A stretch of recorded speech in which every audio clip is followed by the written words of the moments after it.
Last month, the publishing world was engaged in much hand-wringing and soul-searching. The issue, the prospect of a mainstream literary house, St. Martin's Press, publishing controversial historian David Irving's biography of Nazi propaganda minister Joseph Goebbels.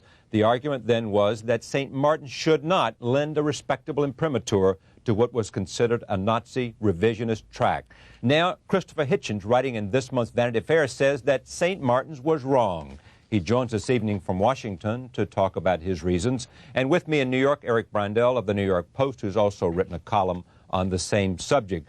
Christopher, you said, quote, after an uproar in the media, St. Martin's Press canceled David Irving's biography, and they did the wrong thing. Why did they do the wrong thing? Well, David Irving, who's a rather intriguing individual, is probably one of the 3 or 4 necessary historians of the Third Reich and of the Nazi period.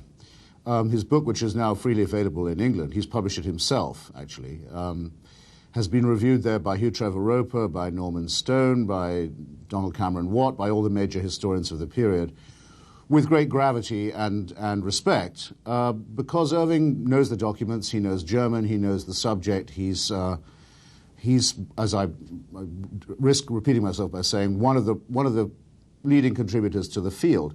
The fact is that he has what I later go on to describe as depraved opinions. I'm being partly ironic by saying that. He's what they call a revisionist about the fascist period. He's doubted certain things that some people take as read, and therefore he's thought of as someone who needs to be handled with very great care as a sort of toxic substance. What I'm really arguing in the piece is America is a sufficiently grown-up and mature and courageous culture to take the risk of admitting this historian to the canon of those who we can read and review and discuss for ourselves as well. Let me hear from Eric. Yes, sir. Christopher argues that David Irving is one of the 3 or 4 necessary historians of the Third Reich. So let's understand who we're talking about here. A popular historian, familiar with documents, who's unearthed new documents every time he's done a research project, who contends, among other things, that the notion of a coherent scheme to annihilate European Jewry is a myth, that Hitler didn't know about the Holocaust, that Anne Frank's diary was a hoax, that there were no gas chambers at Auschwitz, that the Holocaust itself as a phenomenon, the decision to murder European Jewry en masse, is open to doubt. Christopher, in his article, makes something of a deal about the fact that Irving never said the Holocaust was a hoax. That's true. He said it was open to doubt.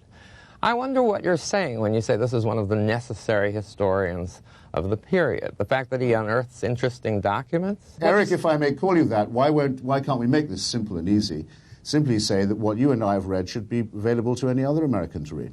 It should be available, and it will be available. The question is, does a publishing house have any kind of moral obligation to lend its imprimatur to a book that, in fact, the chairman of St. Martin's called effectively anti-Semitic? Why did he call it effectively anti-Semitic? Because he said in summary, and I think, though, it took a long time to get him to read the book and then to say this, I think Mr. McCormick was right when he said the essence of this book is that the Jews asked for it. You've read the book, apparently. Yes, I have. If you've read the book, you would probably agree with Mr. McCormick that that is a central theme of Irving's book. That, in fact, he says that the Zionist leader Chaim Weizmann, quote, goaded Joseph Goebbels. How did he goad him? He called for a boycott of German goods in 1939, by the way, 6 years after the Nazi seizure of power. This, in other words, is the book that St. Martin's should lend its moral authority to? I mean, there's no issue of censorship. The Institute for Historical Review can publish David Irving. Barricade Books can publish David Irving. My question is, why does Vanity Fair, which published your article, accept everything that comes in across the transom? Look, I may be obtuse here. I didn't know that St. Martin's Press had any moral authority. I don't know of any particular publisher that does. I think the way that you do lose moral authority... And I think they would like to... they have a reputation. I think they'd like to preserve it. I'm at a slight disadvantage in that I can't see you, and I'm hearing you rather vaguely down the line, but I don't think I've interrupted you yet. Let me just state what seems to me to be obvious. Moral authority, I think, can be lost by a publisher who undertook to publish a book, read it, in this case, perhaps a dozen times, readied it for publication, submitted it for prizes and awards, put it out to its sales representatives, and appeared to cave in for reasons that were certainly given to me by one of its senior executives as merely a matter of prudence. They didn't want to stand up to the sort of row they thought they might get for printing it. Now, I think that does involve a loss of moral authority. So you can see that publishing houses have moral authority, and if they have moral authority, their authority comes from as you said, you didn't. Let's not interrupt each other since you spoke. All right, and I'm not even going to get into it, but if I have to, I will. But let me, if you finish, Christopher, and I'll come back because I want to go back. And Christopher is at a disadvantage because he can't see us because we only have one-way video. Go ahead. I can hear you properly now, though. Okay, go ahead, Okay. Eric. In a publishing house, I think you might concede, if it lends its imprimatur to a book, is extending a piece of its reputation to that book. That's why publishing houses reject some books and accept others.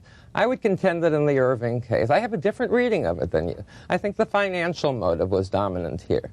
They paid a very small advance, and they paid a small advance for a reason, Christopher. The book wasn't able to secure a publisher in England. In the United States, it was rejected by most publishers. Why? Because, as the chairman of St. Martin's eventually said, it is effectively anti-Semitic. They decided to publish it. They sent it out to the History Book Club and immediately recouped their advance. A wise financial decision, a prudent decision, not in terms of what they were going to do to their reputation. No censorship issue, no civil liberties issue. We're not, by the sound of it, not much of a moral issue either, from what you've just been saying. Am I a moralist? No, he said there was not much of a moral issue by... From St. Martin's standpoint? I'm now seriously confused as to whether you're saying that they were being financially prudent or morally in point of rectitude. Oh, I don't think this was a moral. I don't think this was a moral issue on either side. I would like to take you up on what you began by saying, our restless search for common ground, Mr. Breindel. When you say that you think that, like everyone else, or rather like us, everyone else should be able to read it. But now you're saying only if they buy it, what, from some off-Broadway Nazi bookstore? No, you say you've read it. Did you buy it from an off-Broadway Nazi bookstore? No, I got it sent by the publisher, as I get most of my books. You got it sent by the publisher? Yeah, I'm in a privileged position as a regular book reviewer. I get most of my books for free. By St. Martin's? Because St. Martin's sent out very few bound galleys. No, I got it sent... I thought you said it was sent from England. I got it sent by David Irving. Ah, the publisher, David Irving. Well, why doesn't David Irving then publish it here? Well, in the United States? That's conceivably what then it will be available, so we have no problem. Let me jump in, Christopher. Here's one thing I don't understand, and I want to make sure that I do understand it. If St. Martin's had rejected the book in the beginning, never having thought about marketing plans, never having agreed to do it, would you have quarreled with that decision if they said, we don't want to publish this book because we think your views are obscene? No, I don't think one could have been able to quarrel with that in the same way as what did happen, which is that they accepted the book, they read it several times, they promoted it, all the reasons I gave you. So your argument and then they didn't even tell the author they weren't going to publish it. Okay. He heard that from the press. So your debate is and about I have it on the word of one of the senior executives there that they did this in order to avoid trouble in the marketplace and trouble from people in the press. So people, agents who represent authors or authors who may still be publishing under their, with St. Martin's, would, because of a decision, or if they had continued the publication of this book, that they may have lost favor with some authors, or they may have lost favor with some agents who might turn other potential authors their way. Well, and I think they were afraid of a certain element in the press and in public opinion as well, probably, yes. But the point is, it was a funk. It was Charlie, I quote one of their editors in my article as saying, if you want a title for your piece, why don't you call it Profiles in Prudence? Now, all of us on this show, and everyone in publishing, make their living basically by the idea of free expression and free trade in ideas and free exchange and everything that's under the rubric of the First Amendment. Yeah. I'm in favor of extending this, especially to people whose opinions may be repulsive or unpopular. That seems to me elementary. It seems to me that what you are objecting to, Christopher, because you come along in this piece that's interesting and worth reading in Vanity Fair and say the problem here is that they caved in to protest and because they feared the consequences of continuing, not because they found it offensive to them in the beginning. No, that's absolutely, yeah. What Eric said about that is completely wrong. I mean, they didn't suddenly find it was anti-Jewish or anything of the sort. They'd had the book for a long time. They'd reviewed it repeatedly. They'd sent it out to readers. They discussed it a lot. So you're calling... They panicked because of what they feared was going to be some sort of backlash, which I believe actually would not have occurred had it been printed. After all, the British reading public is not less sensitive on the matter of Nazism than the American one. Everyone in Britain has been soberly reading reviews from senior scholars and academics on this subject for the last 3 weeks. I would argue that publishing a book that's effectively anti-Semitic, and by the way, if you want to call Tom McCormick, the chairman of St. Martin's, a liar, who said that he first read it when the controversy was in full steam, and at that point concluded that the book was effectively anti-Semitic, then you can do so. In fact, 400 St. Martin's employees staged a protest at the building itself and asked that the publishing house reconsider its decision to publish the book. Also a factor you haven't mentioned. This wasn't outside pressure from elements in the press. You're referring in a vague sort of way, but I suspect you have some sort of specific cadre in mind. Oh, These are just people who were working at St. Martin's who didn't want to be associated with an effectively anti-Semitic book. Is that something they shouldn't have done? There are many people at the publishing house who also said they should stand up to that and stand by their contract. The fact is, publishers do not exist to reflect public opinion or indeed stampeded opinion once it's been ignited by public opinion within their publishing house. They exist to make sure that the widest range of ideas are available to readers. And on that implicit contract, as well as the explicit one with the author, St. Martin's defaulted, and I don't know Mr. McCormick, but I don't like the sound of him if he only reads a book when it's got to that stage.